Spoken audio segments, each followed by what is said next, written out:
Well, good morning, winners. Kevin here. I just was wanting to respond to a question from one of you guys on your personal circle, on prospecting your personal circle.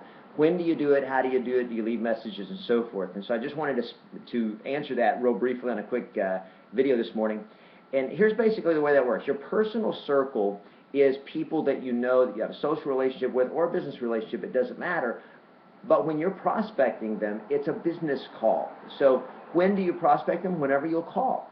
Typically, I recommend that you do your prospecting in the morning. Now, there's several reasons for that. Number one, your energy level is higher, you're fresher, and so when you talk to people, that energy is going to come out. The later you go in the day, emotionally, you can't go nonstop the same level, and so later in the day, you tend to have a lower energy. So in the morning, your energy tends to be higher. Number two, you're more likely to actually make the call, because the earlier you start during the day doing the things that you need to do on a daily basis, the less likely it is that something is going to happen to derail your schedule, to derail your day. And if you put prospecting off till later in the day, it's more likely that something is going to happen that's going to keep you from doing it. So I recommend you do all your prospecting in the mornings typically, and that includes your personal circle. It's a business call, it's quick, and you even say to them, hey, it's a business call, do you have a quick minute?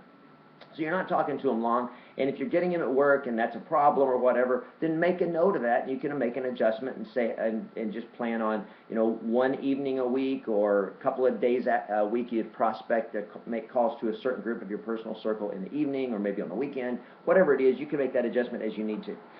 The next thing is that if you call them and get a hold of them in the morning, they tend to be friendlier and they tend to be more interested in a conversation if you can get them in the morning. Now, if you don't get them in the morning, do you leave a message? And the answer is yes. These are people that you know. See, typically, if you're cold calling or you're calling expireds or for sale by owners and you haven't talked to them yet, typically I recommend that you do not leave a message, because you can't get a decision or an appointment or really connect with somebody through a voicemail.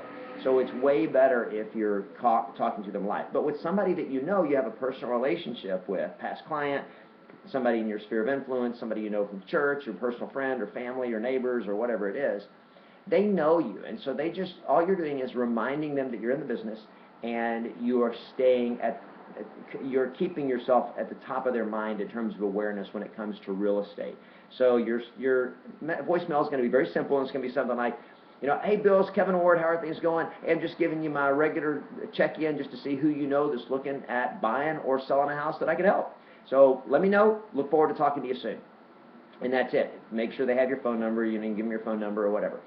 And it's really, really simple. Now, let me just throw in a real quick social media tip here. If you're using social media, which you should be, like Facebook, Twitter, Google Plus or whatever, to maintain those relationships. The key with social media is it's social media, not business media. So the key is not to try to do business or promote your business explicitly on Facebook or on your social media. So how do you do it? Well, let me give you a couple examples. One, instead of talking about, hey, let me know how I can help you with real estate, or anybody you know needs help with real estate, let me know. On social media, it's like, oh, whatever. Nobody's interested in that. Have you noticed that if you post a cute picture of your cat, you get a lot of likes, a lot of comments, a lot of interaction? But if you post a picture of your new listing, you get 2 or 3 likes. Because, see, the reality is nobody gives a crap about your business, right? I mean, it's just reality. It's not personal. And so how do you make it personal? Well, the way you make it personal is whenever you have a buyer and they just buy a house, instead of saying, hey, I just sold another house, you say, congratulations to the Smith on their new home, and you may take a picture of them standing out front holding their keys or with their kids or whatever out in front of the house, and just say, congratulations to the Smiths on their new home, welcome them to the neighborhood or whatever. When you take a listing and sell it, instead of saying, hey, I just sold this listing in 5 days, you say, congratulations to the Smith.